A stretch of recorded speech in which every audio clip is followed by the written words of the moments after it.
Hey, two quick stories today about opportunity and really whether we step into those opportunities or do we step away from those opportunities. And these two stories, neither are mine. One is Richard and Jones, the other is Simon and Peter's. And I'm just going to blast right into this and tell you the stories.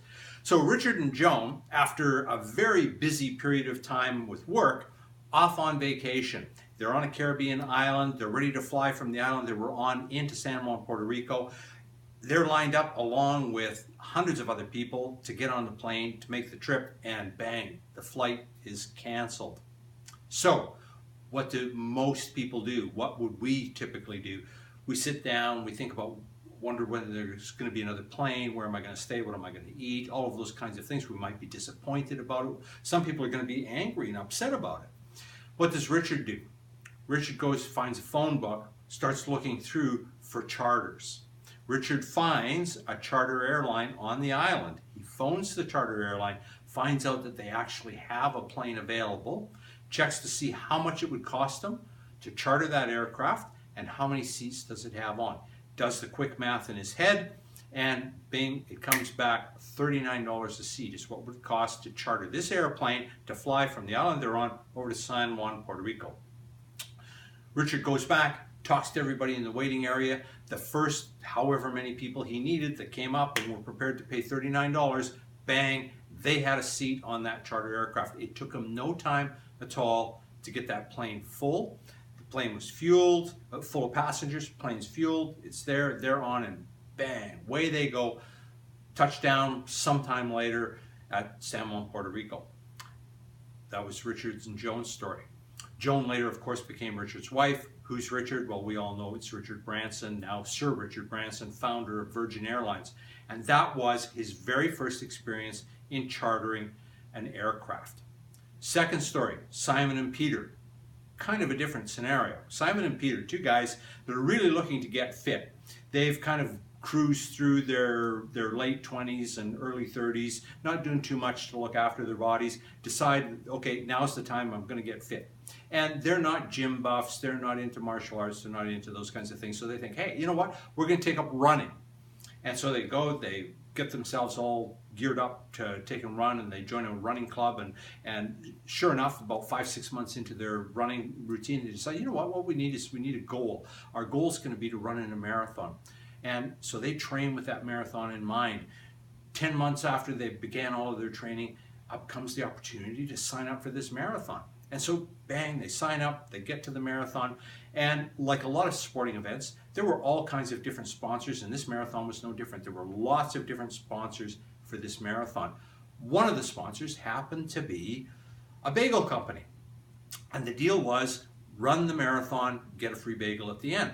So Simon and Peter, they're at the back of the group to start off, and they run, and sure enough, hours later they finish their marathon, and they're feeling very proud of themselves, as they should, for having completed that.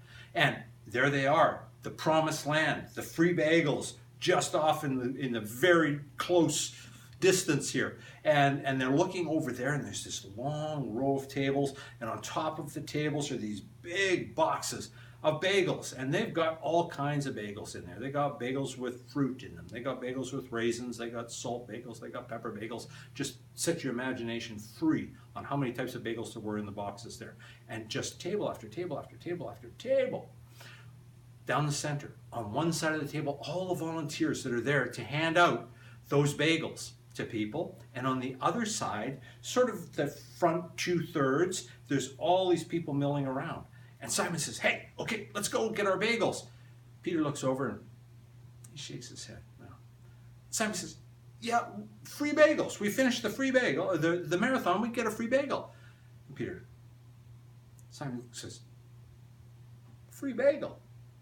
Peter's not interested. So what does Simon do? Bang, off he goes, walks over to the far end of that long line of tables, reaches in, grabs a couple of bagels, and bang, he's got the prize. He goes back, he gives Peter a bagel, and he has a bagel. Now, a couple of things about this. One, what did Simon give up? Well, Simon gave up the opportunity of having a little bit of choice about what kind of bagel he was going to have, because he just reached in the box, and whatever 2 bagels he took out was the bagels that he had. Secondly, when we're taking advantage of an opportunity like Simon did, the only golden rule is you can't get in the way of anybody else taking advantage of their opportunity. So don't get in the way of other people.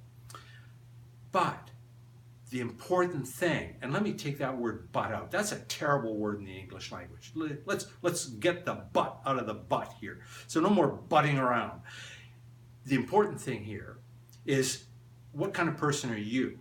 Are you the kind of person that would look at everything that's in the way of you accomplishing your opportunity, accomplishing your dream, and you let that deter you from stepping in? The crowd of people milling around the front end of where all the free bagels are you one of those people that says, oh, there's too many people, I'm not going to have my bagel? Or are you going to be a Simon, and you're going to just take and go around the crowd to where there aren't people, and you're going to grab your bagels and you've taken advantage of the opportunity?